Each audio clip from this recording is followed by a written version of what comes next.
This is the Rays POSTCAST, your instant game reaction for the Tampa Bay Rays, part of the Locked On Podcast Network.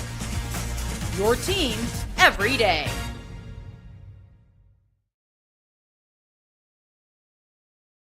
To the Tampa Bay Rays POSTCAST, your spot for instant Rays reaction to every single game. My name is Jonathan Shields. Go ahead and follow me on Twitter at Giant10Shields. I was at the game for the first 5 innings. I posted some really good clips on Twitter, so make sure you guys go check them out. I was right behind the Marlins dugout, so I saw the Marlins manager get ejected, and I got it all on video, so make sure you guys go check that out. And man, it's just been coming routine to this point. Another Rays win, another one in the bucket, right? And this is the Rays POSTCAST. Again, your spot for instant Rays reaction after every single game. We will be here. And this one, we're going to talk about, even though the Rays won, they really left some meat on the bone. I think they should have won by more. We're talking about Zack Littell just keeps on rolling. We're going to talk about the bullpen troubles, mostly just the Edwin Uceta troubles today. We're going to talk about the offense, even though it didn't get the extra run, provided that consistent offensive pressure. And then we're going to look ahead to see what the Rays can do to win a series tomorrow. But first, let's talk about it. The 5th straight win for the Rays. This is what you'll be talking about. Almost like that sweet revenge, right? Because the Rays started this rampage at the run, because that's what it is. It's a rampage by losing the Marlins. They lost that big series to the Marlins. And now the Rays have responded. They have won whatever streak you want to use. They've won 4 games in a row, not 5. They have now won 5 of the last 6 games. If you go even longer, it's like 13 of 16 that they've won. I mean, they are just on an incredible streak right now. They're the hottest team in baseball. Them and the Orioles, ironically enough, are the 2 hottest teams in baseball. But let's talk about this offense, because they immediately got started early. They got immediate pressure. Brandon Lowe walked. Junior just ropes the double. I mean, he stays hot. He now has 9 doubles, 7 home runs in his last 14 games. Ridiculous numbers from Junior. He blasted a 110 mile per hour double. Second and third, Aranda comes through. Single, boom, 1-0 before you can even sit in your seat, right? And then Rays only get 1 there. 3rd inning, they're right back to it. Junior again, another double after Brandon Lowe reached on an error. And then boom, back-to-back RBI groundouts. It's 3-0. And all during this time, Zack Littell is cruising. And I had a perfect angle to home plate where I was sitting, especially left-handed batters. Zack Littell's splitter today was absolutely working. Really good to see that from him, as he has now won not his last 6 starts, but he started 0-5, and now he's 6-5. So, I mean, that's about all you can ask for from Zack Littell. As for the Rays, they kept it going. And after that 3rd inning, they really struggled to get ahead, because once again, in the 4th inning, right, you get a runner to second base, you get a runner to third base, and you can't come through. In the 5th inning, they went down quietly. The 6th inning, you get another runner to second, you can't come through. In the 7th inning, you finally come through again. And how good was Matt Thaiss? I mean, just continues to come up so clutch. And that's why he's going to be our player of the game. This is the Locked On Player of the Game. And I wanted to give it to Jonathan Aranda, but Matt Thaiss deserves this. He ended up going 2 for 4 with 2 singles and that one really big RBI single in the 7th inning that ended up being the insurance that the Rays needed, because in that 7th inning, they finally got the insurance they needed once they couldn't come through what it felt like time after time after time. I mean, the Rays had a base runner in every inning. I mean, that's how dominant they were, and that's how consistent that they were bringing the offensive attack. So when you look at Thaiss, Jonathan Aranda was another guy that was a candidate for player of the game. He had 2 RBIs. I mean, Jonathan Aranda is an all-star. But simple as that. But you look at the bottom 3 in the order. You look at Thaiss, 2 for 4. Curtis Mead, 2 for 4. You look at Taylor Walls, 2 for 4. That's the bottom of your lineup, contributing in a big way, and that's why I think the Rays should have scored more runs. But again, super good for the Rays to come through the way that they did, especially from that backup catcher position that we know how bad that was for a majority of the season. So, and then, and of course, no Rays win can ever be not dramatic, right? Obviously, we had the crazy one last night, and then in the 8th inning, that's what things got kind of shaky, and that's where we get to our turning point. Time to reveal where the game was won or lost. It's the turning point. Yeah, so Edwin Uceta gives up just a mammoth 2-run home run. All of a sudden, it's 4-3. And then Clevenger comes in. He gets the first guy, another guy gets a hit. First and second, 2 outs. This is the game right here, right? It feels like everything's built up for this moment. Clevenger gets him to ground out to second. Of course, Curtis Mead made it the most difficult play possible. He tries to go to second. It wasn't there. He ended up bouncing it to first. Good thing Jonathan Aranda should be the starting all-star for first baseman all-star game. So he scooped it up to not secure, but really put the Rays in a good spot to get another win. So in that, how do I want to word this? The Rays, I feel like I hold to an unfair expectation right now because I was disappointed when this game was close because I thought the Rays were so much better than the Marlins. And again, any given day in baseball, you can lose. The Rays might lose the next 2 games of the series, but I think is important now while the rest of the American League is still figuring it out, right? Well, it's not as strong as the National League, to stack as many wins as you can and get to as many games above 500 now, so you have a little bit more room later in this schedule, especially when you go on that 2-week road trip that you go on. Not saying the Rays are gonna have some horrific road trip, but just could not. So that's why I'm saying that it's important to stockpile these wins now. But again, Pete Fairbanks lights out, Manny Rodriguez lights out, Clevenger lights out, and then you said, man, it's tough because he was kind of not back to his old self, but back to what he was doing. But he's not your 8th inning guy. I really like Orzi, and we're seeing him once every 3rd or 4th day. I feel like we should be seeing him a little bit more often. But yeah, make sure if you guys are in the live chat to leave a like and leave a comment. Another Rays win 4 in a row. I think it's 13-16 now that the Rays have won going back.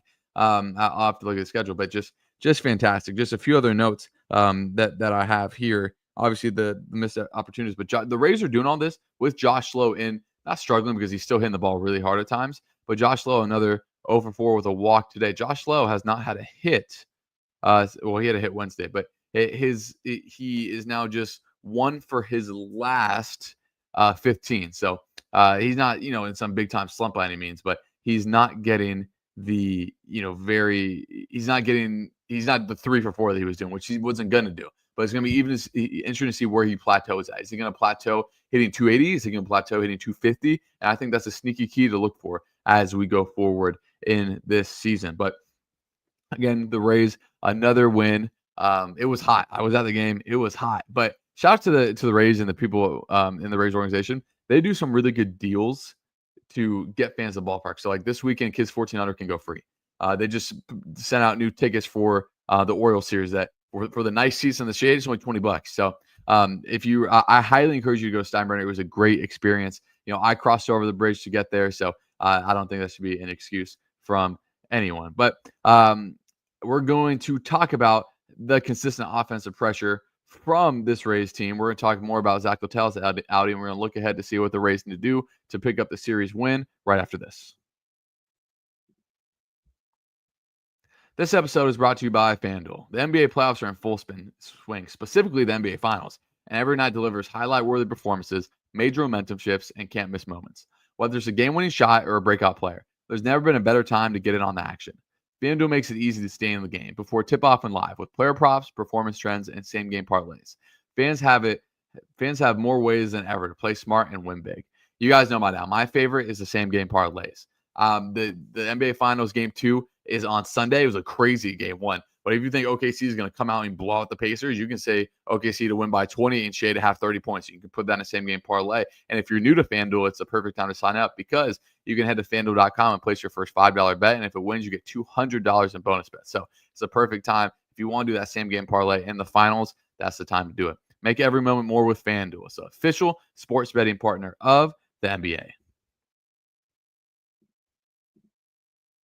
So again, it is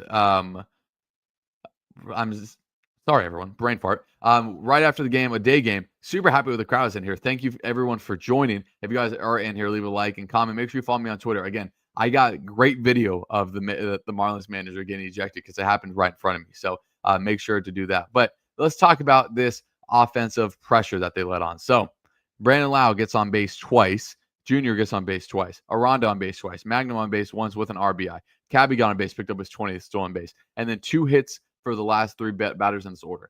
That is just bag work from this offense, if I'm being honest. And it is a shame they didn't have more. And on Baseball Savant, the Rays were 80% more likely to win this game than the Marlins. So that means the score should have been more than a 1-run game.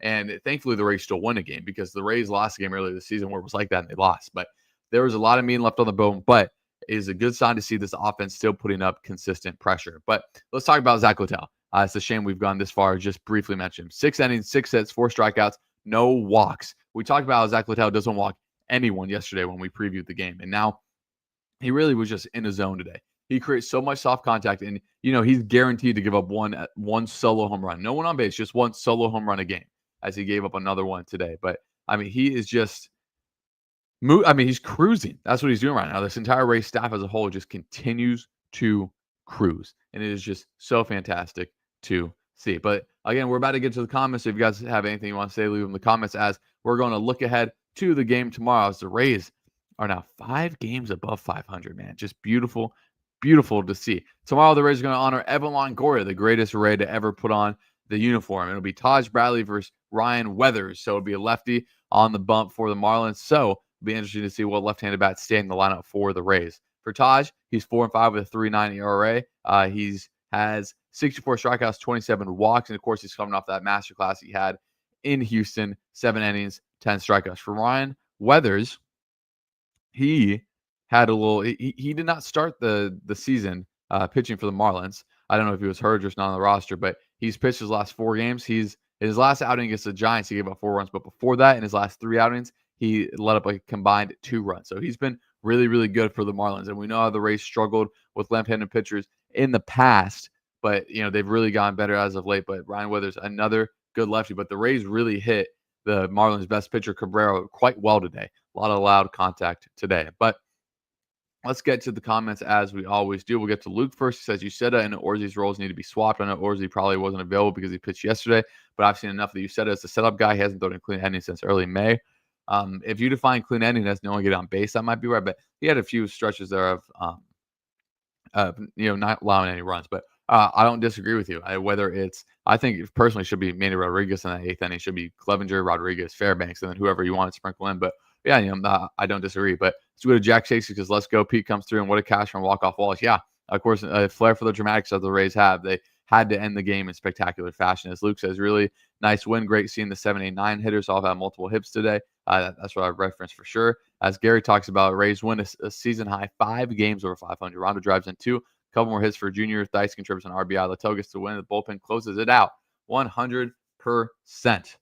As we will keep going in these comments, as I Love Legos talks about, I'm looking forward to Longo's retirement ceremony. Yeah, it's going to be great. So we have a new commenter, Craig Kurtzman. Thank you for the comment. You might have commented one other time before. It says, you said it can't close out Marlins 3 up in the 8th. Rays need to make a decision soon because he has no options left. Yeah, I mean, I think he should stay in the bullpen, but he shouldn't be in those high leverage moments. But yeah, it's tough because his stuff is still really good. His changeup is still really good, but I would rather see him in the 6th inning than the 8th inning. Does that make sense? So as we go to Cameron Van Pelt, anyone who wants to focus on attendance, please. It's unbearable. I got Roper grill marks, plenty of fans today, but all up in shaded areas. Yeah, it is brutal in the seats because the seats are blue. When you sit down, at least when I sat down, it kind of burned a little bit. But when I was there in the seats, I was fine for 4 straight ends. I was fine. The heat didn't really get to me, but the Rays do a really good job. There was a lot of shade provided, and there's fans everywhere, and there's places to go. So Rays once again, the Rays provided to make it at least a little bearable. But I agree with Cameron, man. It was hot. I'm not gonna act like it wasn't hot, but I'm a Florida boy. I could deal with it a little bit better. And Gary talks about once again the pitching continues their consistent pattern of allowing 3 runs or less. That keeps you in every single game with a chance to win. I believe that streak, Gary, is at 14 now. Extends the streak, I think, just to 14 straight games from now. Yeah, for sure. As I Love Legos talked about, you said it a little bit too. Yeah, guys, I think I thought he again, I think the expectation for Edwin Uceta should be lower than what it is. It's because he was fantastic last year, and it's great that he was. But I think he's a 6th inning guy, or like in part of your B bullpen, and that's just kind of good depth. Like I would take Rodriguez, Fairbanks, Clevenger, Kelly, Orzi over him. That's 5 guys just off the top of the head that I would take over him. So it's tough, but I don't think they should DFA him. And he just needs kind of a different role. So I'll be interested to see what they do for that. As Cameron talks about Warriors, I sit down behind the Marlins dugout. Again, I was just there for the first 4 innings, and then I had to jet out of here to do this for all of you. As Craig talks about living in Vegas, a little bit further drive for him. But you'll be in Kansas City a few weeks for the Rays. That's awesome. Good job supporting the Rays out there. You're going to see Jack Caglione as well. As we go to Daryl, says, great job not having a letdown with the day game after emotional high last night. Good teams win these games. This is a fantastic point because he's right. But the way that the Rays won, it's very easy to get, a sleepy day game of the ball field and get, to the heat affect you. I mean, it was hot, guys. Like, it was hot. And I cannot believe that the Marlins wore black jerseys. I mean, that was incredible that the Marlins wore black. But this is a fantastic point. You're 100% right. K Ford, I believe, a new commenter, says, love the work you put in Jonathan Grid analysis. This race has really been firing all cylinders.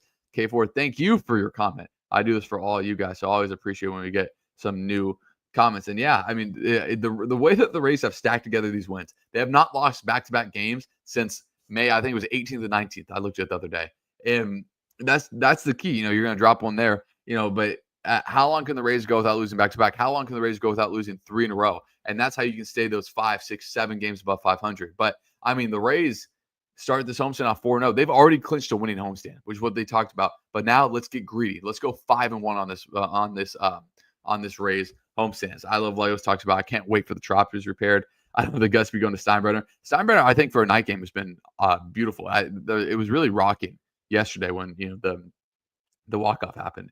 As I Love Legos says, I have a prediction, not tomorrow's game, but I feel like Drew Rasmussen will either perfect game or no hit the Marlins on Sunday. That would be something. I don't know if they'd let him go far enough to do that.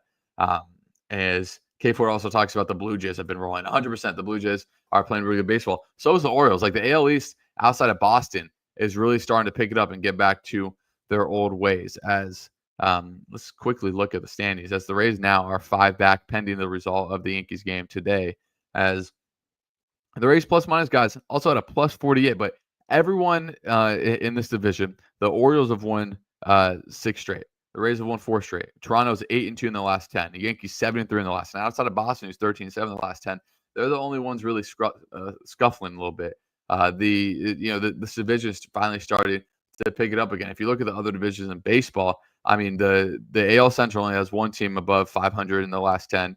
The Central only has 1 team above 500 in the last 10. So, the division is the hottest division in Major League in the American League right now. So, and the Rays are not only keeping pace, they're setting the pace, not just in the American League East and the American League, in the MLB right now. That's how good they are. And that's how good that they should continue to be going forward, as they need to take at least 2 out of 3 from the Marlins. But we'll wrap it up there. I appreciate all you guys getting on. It's always iffy with this kind of earlier ones, as the weird 1 o'clock Friday start. Unless the Rays play in regularly on a Friday, which I actually think they do. This will be the only afternoon Friday game that they have. So, again, if you guys made it all the way to the end, like, comment, and subscribe. I appreciate everyone joining live, and I hope to see you guys tomorrow afternoon, hopefully after another Rays win. See you then.